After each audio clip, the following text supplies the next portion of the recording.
Hi everyone, Garry Aslanyan here from the Global Symposium on Hygiene. And I met Isaac from Nigeria.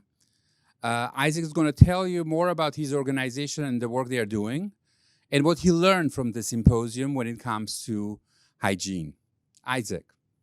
Yeah, so thank you very much. I'm Isaac Olufadewa. I'm a medical doctor. I'm also the executive director of Slum and Rural Health Initiative, a nonprofit organization that takes healthcare to urban slums or informal settlements, rural communities, migrant camps, and other vulnerable communities in Nigeria and some other countries in Africa using advocacy, research, and technology or innovation. We have taken hygiene education and then monitoring and evaluation services to over 100,000 like young people across schools, communities, markets, and in many informal settlements. And one of the key things that I've learned, in the summit is the fact that we need to be able to rethink our financial models about wash, water, sanitation, and hygiene.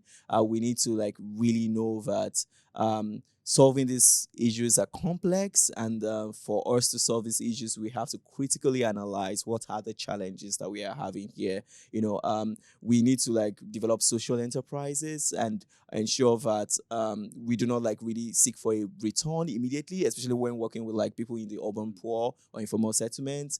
We need to really ensure that there are subsidies available for these people, because sometimes the cost for someone living in an informal settlement to access water, sanitation, and hygiene services can sometimes be 5 times that of residents in an average North American. We need to solve these challenges by innovating around the wash, by ensuring that policies come from both the top-down approach and also from the bottom-up approach. We have to definitely look for innovative technologies to be able to solve these issues. And I think looking at a gender-responsive approach, which is one of the key learnings for me in this program, to ensure that information and services are gender responsive and transformative, especially for young girls and women. Lastly, I would really say the systems approach not just puts the burden on the end users for water and hygiene, but or look at it from the angle of how does the system really support that. How do we bring in centralized wash services and ensure that somebody is responsible for maintaining the wash facilities and the wash toilet, and then don't just leave it to, let's just build this infrastructure and abandon it for the community. So basically those are really key learnings for me.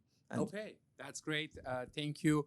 Go back and find that episode, learn more about WASH, and let us know what you think we need to do to scale up for WASH and make sure that we are achieving our goals.